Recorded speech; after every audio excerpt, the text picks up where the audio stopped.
Sir, किन मुद्दों को लेकर आप जनता के बीच जा रहे हैं?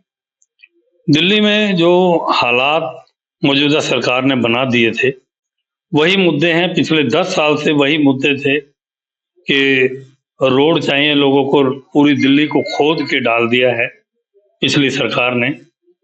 लोगों की इतनी ज्यादा पानी की शिकायत है, जो कि जैसी पहले थी 10 साल पहले, उससे बदतर हुई है। गंदा पानी लोगों को मिला है पाइपलाइन के थ्रू। लोगों को बोला गया था कि आपके हर घर में टूटी से साफ पानी आएगा।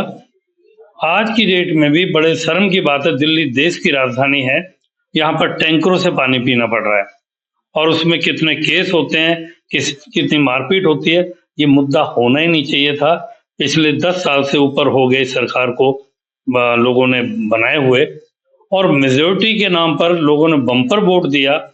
इस बार 70 में से 7 सीट आने वाली नहीं है अरविंद केजरीवाल। सर, आपने कितने प्रत्याशी उतारे हैं दिल्ली विधानसभा?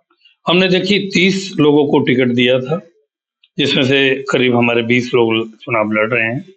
10 लोगों का चुनाव किसी न किसी कारण से रोकने का काम किया गया, जो कि मैं कई बार प्रेस कॉन्फ्रेंस भी कर चुके हैं हम लोग। जो लोग हमारे लड़ रहे हैं वो बहुत मजबूती से, और शिक्षा के नाम पे हम लोग लड़ रहे हैं। जो मुद्दा होना चाहिए था वो मुद्दा है ही नहीं अभी भी। शिक्षा, चिकित्सा, सुरक्षा और इसके साथ साथ रोजगार।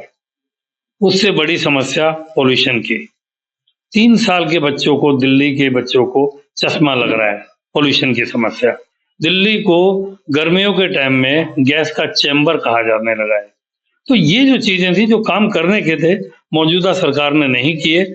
और उन्होंने क्या किया, एक बोतल के साथ एक बोतल फ्री देने का काम किया, जो कि पूरे वर्ल्ड में आज तक किसी भी मुख्यमंत्री ने, हिंदुस्तान की तो बात छोड़िए, कभी भी ऐसा किसी भी मुख्यमंत्री ने, जो सामाजिक इंसान होगा, वो भी ऐसा काम नहीं करेगा। दिल्ली में कई पार्टियां चुनाव लड़ रही हैं, जोर आजमाइश कर रही हैं। आप अपनी पार्टी को कहां देख रहे हैं?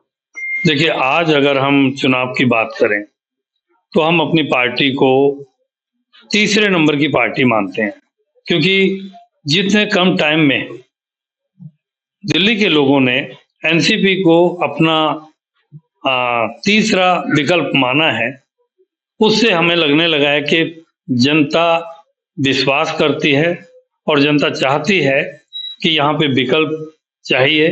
क्योंकि जितनी पार्टियां चुनाव लड़ रही हैं, उन पार्टियों ने कहीं ना कहीं 10-10 साल, 15-15 साल दिल्ली पे राज किया है।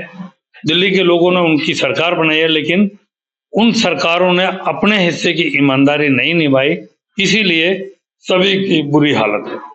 आप कह रहे हैं कि शिक्षा, स्वास्थ्य और इन सब चीजों को लेकर हम जा रहे हैं। केजरीवाल भी इन सब चीजों को लेकर बड़े बड़े दावे कर रहे हैं, उस पर आपकी क्या प्रतिक्रिया है? देखिए, अगर दावे कर रहे हैं तो वो मुद्दा ही नहीं होना चाहिए था। पिछले 10 साल से, 11 साल से अरविंद केजरीवाल सरकार में थे, और आज वो दावे कर रहे हैं कि हम इन पे काम करेंगे। तो पिछले 10 साल क्या किया? शिक्षा के नाम पे अगर मैं बात करूं, तो अरविंद केजरीवाल सरकार ने, जिनके मंत्री, शिक्षा मंत्री दारू बेचने के नाम पर जेल में गए, आप एक रूम को बनाकर आप बोलें कि हमने शिक्षा में क्रांति ला दी, तो मैं समझता हूं अरविंद केजरीवाल ने मजदूर के बच्चों को मजदूर बनाने की शिक्षा देने का काम किया। क्योंकि उन्होंने जब शिक्षा मंत्री बनाया तो उन्होंने बोल दिया कि मजदूर के, क्योंकि सरकारी स्कूलों में कमजोर वर्ग के लोग ही अपने बच्चों को पढ़ाते हैं, जिनकी आय बहुत कम है। बाकी लोग प्राइवेट में पढ़ाते हैं। और सरकारी में जब आप नियम बना देते हो कि 10वीं तक किसी को फेल नहीं करना है, 97% मार्क्स दे दीजिए, तो वो बच्चा 11वीं में, जो कमजोर बच्चा है, वो पास होके जब 11वीं में जाएगा, 12वीं में जाएगा, तो वो फेल होगा। तो फिर उसके बाद करेगा क्या? वो आईएएस आईपीएस तो बनेगा नहीं, वो फिर मजदूर का बच्चा मजदूर ही बनेगा। तो बड़ी प्लानिंग के तहत जो वोटर है, जो उनको सपोर्ट करता है, उनके बच्चों को दोबारा से सपोर्ट लेने के लिए मजदूरी बनाने का काम किया है। और ये चीज मैं बड़ी जिम्मेदारी से कह रहा हूं, इस चीज को समझना होगा कि जो अरविंद केजरीवाल आपके बच्चों को मजदूर बनाने का काम करता है, तो ऐसे आदमी को वोट नहीं देना चाहिए। आपको अगर वो शिक्षा टोटल फ्री कर देता, चाहे वो सरकारी स्कूल हो चाहे वो प्राइवेट स्कूल हो, शिक्षा प्रणाली एकल शिक्षा प्रणाली होनी चाहिए। इसीलिए एनसीपी का नारा है, राष्ट्रपति का बेटा हो या हो गरीब की संतान, सबको हो रोजगार, यहाँ पर शिक्षा मिले एक समान, तो एक समान होनी चाहिए।